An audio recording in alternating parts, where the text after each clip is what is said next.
Welcome to The Writer's Dream. This is a show about authors and their unique experiences and highlights our authors. And today we'd like to welcome Ed Kliegman, who is the author of a book called For Presidents Who Want to Change the Future. It's a book that helps presidents of organizations who are new presidents, presidents who are veteran presidents, and gives them guidance and information that can help them be better presidents. Ed also is a certified public accountant and the founder of Markham and Kliegman CPAs, which is now called Markham LLP. He is also the Nassau Suffolk chapter founder of the National Conference CPA Practitioners and ICPA Corps, one of the first independent accounting firms in St. Petersburg, Russia. Welcome, Ed. Good to be here. Thank you. So, Ed, tell us about yourself first before we go into the book. Tell us where you grew up, your education, and your background as a certified public accountant. You want the abridged or unabridged version? Go right ahead and tell it all. I was born in Brooklyn, lived in Brooklyn for 23 years in the same house until I got married. I went to City College at CCNY, which in those days was one of the best accounting business schools in the country. Upon graduation, I went to work for a CPA firm, 3 partners.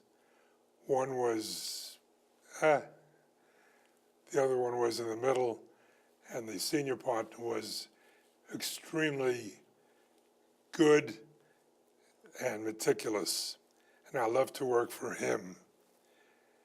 And after I had to put in 3 years of apprenticeship in order to take the CPA exam at that time. And as time went on, I got a bit tired of accounting to the point that I was looking for some other position. The reason for that was that in those days, as a junior accountant, you came into the client or to the office, took off your hat and coat, said good morning. You sat down at a desk, and you had no conversations except to ask, what is this or what is that, or what do I have to do? And I felt that I was getting to be dumb.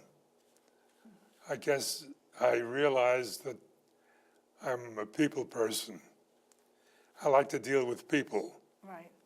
The interaction. And so I went out and I found a potential job as a salesman. Oh, you went into something totally different from your I background. didn't leave my job, but I was contemplating doing that. And then I got my first client, my own client, and that really changed my life. I was able to talk to somebody about their business, what they're doing, and to find out ways and means to grow their business. Right. I discovered that I like to see things grow, whether it's children, flowers, or businesses. And it worked out fairly well. And then one beautiful Sunday morning in June of 1947, a phone rang, and it was a friend of my sister's who invited her to go to the beach, except my sister wasn't in. So being the gallant young fellow that I was, I said I'd be happy to go with you. And she accepted the invitation, and so we went to the beach. Coney Island, as a matter of fact. And we started to talk, sang all the songs of Irving Berlin and Cole Porter and all the love songs that we knew.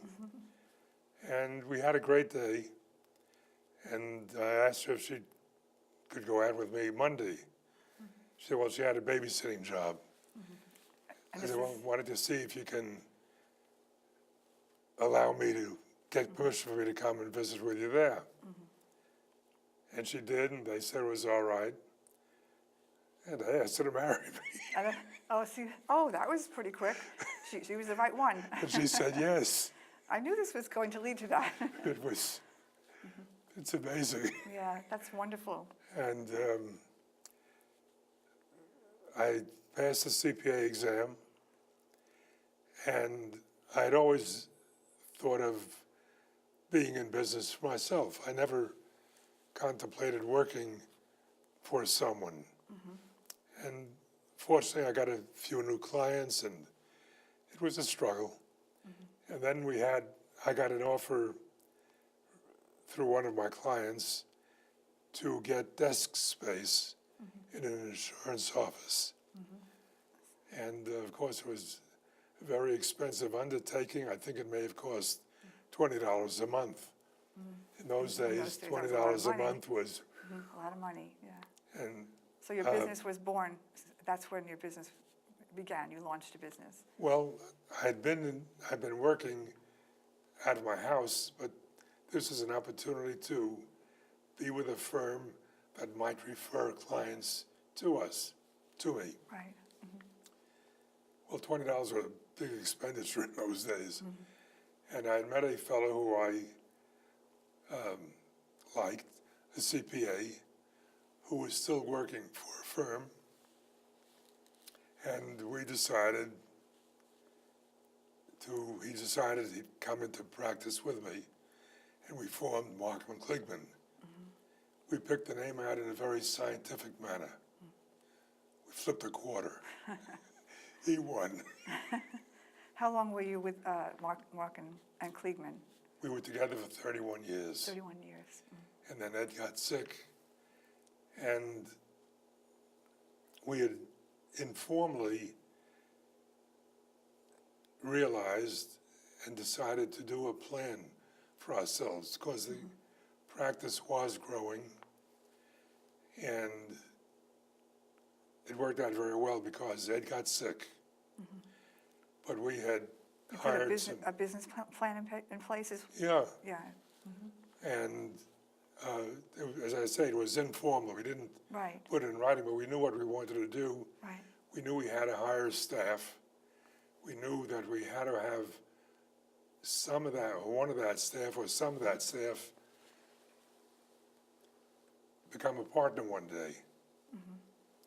And as it turned out, Ed got sick and had to retire. Okay. And the young fellow that I selected to be a partner was somebody that I knew. He came to work for us. We hired him. And I told him, as I told other people, that I wasn't looking for an employee. I was looking for a future partner. And from the day that he walked in, he behaved like a partner. So when Ed left, he became my partner. So all of this experience with working in Markham and Kliegman, and the prior experience of working with this fellow that became eventually your partner, and also I know that you were involved in organizations as a president, and you are still involved now, even though you're retired, and you help these organizations. Is all of this? Was that the inspiration behind you wanting to write your book for presidents who want to change the future? Not really. I mean, I've been involved in organizations. I've been the president. I've founded several organizations. And What are the names of those organizations? pardon? The names of the organizations you founded? Well, one of them happens to be the National Conference of CPA Practitioners. Okay. And it's been fascinating. But the thing that brought me to write the book partially was because of my experience in organizations, but I've been in organizations all of my adult life, Right. starting out with my fraternity at school. And I've had the opportunity to see how presidents, how leaders conduct themselves. Right. And what finally brought me to the book, I had written a book before. What was the name of that book? It's called It's Been Fun. It's a autobiographical travelogue. Okay, And I'll digress and tell you about that book. yeah. I got to write that book over a period of 10 years. Didn't take 10 years to write it, but the time span. And I started writing it because my parents had passed away, my aunts and uncles passed away, and I realized I didn't really know about the history of the family. Right. And I wanted my children to know. By the way, I'll digress again. Yeah.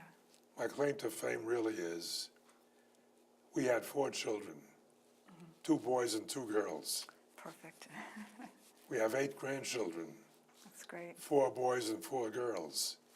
And each of our children has a boy and a girl. How did you work that out? It's a matter of planning. Very nice. But the I have found that there's a lack of leadership in organizations.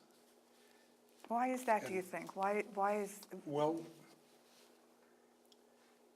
of course, times have changed, and today many families have both spouses working, right, and joining an organization, being part of an organization, does require time, energy, thought, and people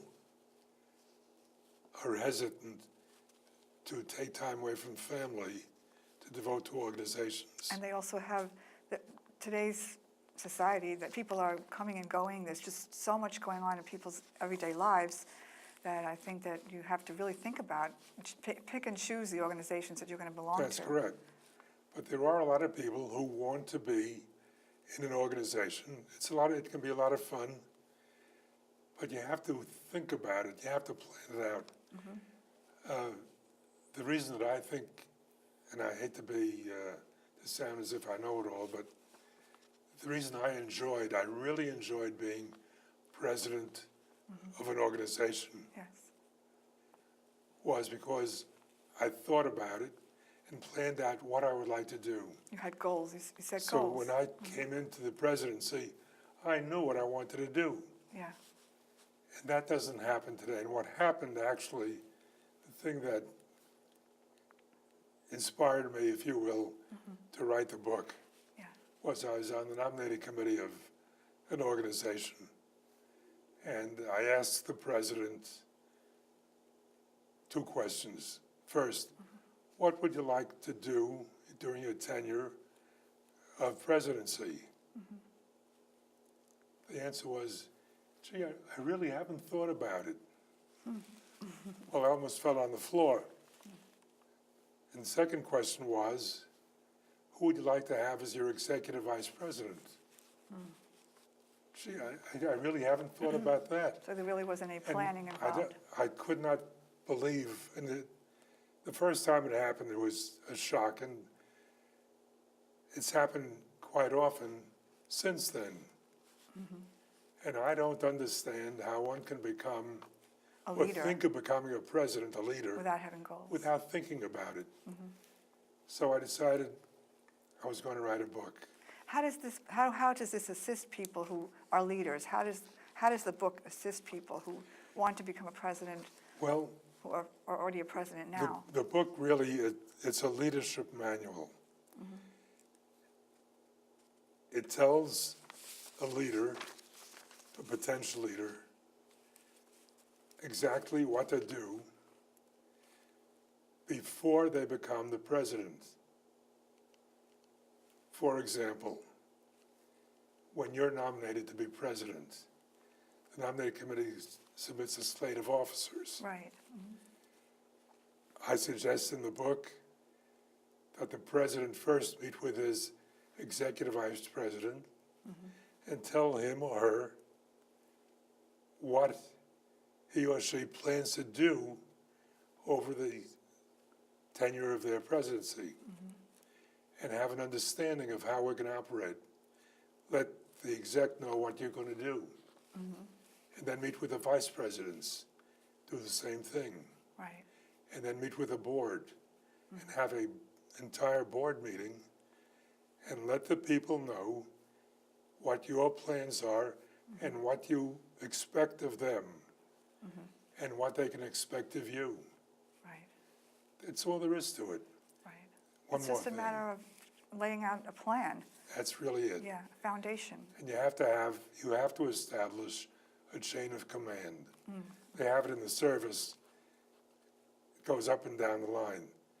The executive vice president deals with the vice presidents who Right. deal with the committee chair people. The communication goes up to the president. Right. It gives the president an opportunity to think about the organization Right. and how to grow it. Most presidents don't think about it. They believe, I think, that when you become president, suddenly you know everything about running an organization. And it just ain't so. No. Yeah. There are little details. You don't want to get mired in details, but the president has to, the basic job of a president is to think about the future of the organization. Same thing is true in business. If you're in the rules of presidency of an organization is the same as an entrepreneur.